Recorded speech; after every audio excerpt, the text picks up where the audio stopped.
Michael Hart dropped to 105 pounds from his normal weight of 125 pounds, the skinniest he had ever been. Looked as if he were under a great deal of stress when he and his brothers arrived at the Hut Hotel in Birmingham, Alabama on June 26th for a week of meetings about the tour. As Michael checked in, he became so dizzy he had to lean on one of his bodyguards for support. When a hotel clerk approached to say hello to him, the guard released his grip and the star nearly crumbled to the floor. It seemed to have observed that Michael barely had the strength to walk. How is he going to perform? Perhaps the problem with fatigue had to do with Michael's eating habits. At Michael's orders, his sick cook, Manny Sicalsa, fed him a diet of cashews, pecans, seeds, herbs, and spices. He's a health nut, said his cousin Tim Maya, already on the tour. People don't know what the reason he's a vegetarian is not so much because of what meat does to a person, but because he can't stand the idea of having animal killed so he can have a dinner. I often wonder how he gets on the little foot he just eat. If I don't have to eat to live, I'll never eat at all, Michael once told his mother. Later that day, a difficult meeting with the brothers, attorneys, and managers took place on telephone conference calls.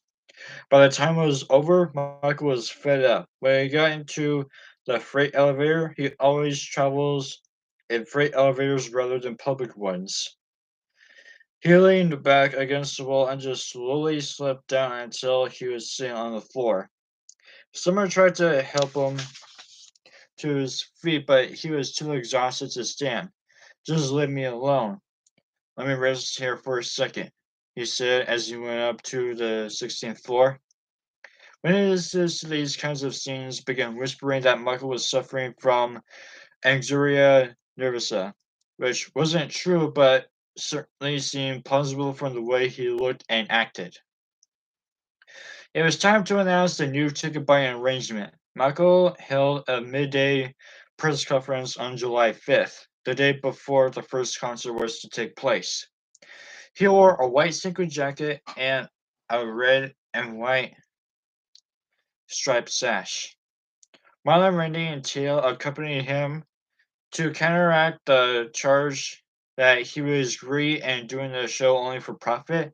Michael announced that he intended to donate all the money he made from his controversial tour to a favorite charity.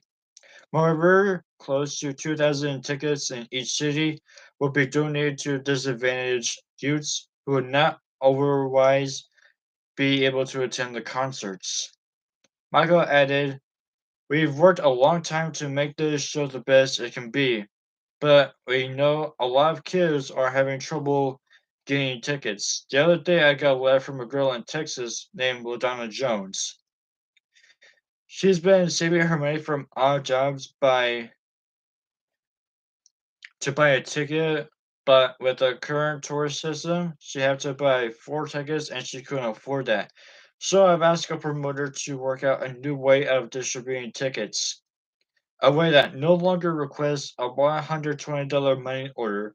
There have been a lot of talk about the promoter holding money for tickets that didn't sell. I've asked a promoter to end the mail order ticket system as soon as possible so that no one would pay unless they would get a ticket. Michael said that details of the new over the counter system for buying tickets will be announced shortly. It was implemented by the tour's third stop in Jacksonville. Michael took no questions. Suddenly, he and his brothers were surrounded by security men, and then they were gone. Why did he decide to donate all of his money to charity? One report asked Frank the leader who stayed behind. Because he's a nice guy, Frank said. Michael's estimated worth at the time came to $75 million. So donate to charity the approximately $3 to $5 million he will make on the tour will be a generous gesture, but not one that will cause him to change lifestyle. His brothers, however, couldn't possibly have afforded such a gift. Also, Michael did not, perhaps could not, address any of the other problem issues, according to Cliff Wallace, who managed to Louisiana Superdome. Joseph and Katherine Jackson, Don King, Chuck Sullivan, and the Jacksons had asked for free stadium rent, a waiver of city, state, and federal taxes, a share of the profits of the food, beverage, and parking conscience, and free advertising to boot. Meeting their demands would have cost city taxpayers $300,000 and gross $5 million for the Jacksons. Michael arranged for LaDonna Jones to receive a set of four complimentary tickets to the show, to which she should be chauffeured by limousine. Michael met with her after the show. He asked me if I had good seats, she recalled.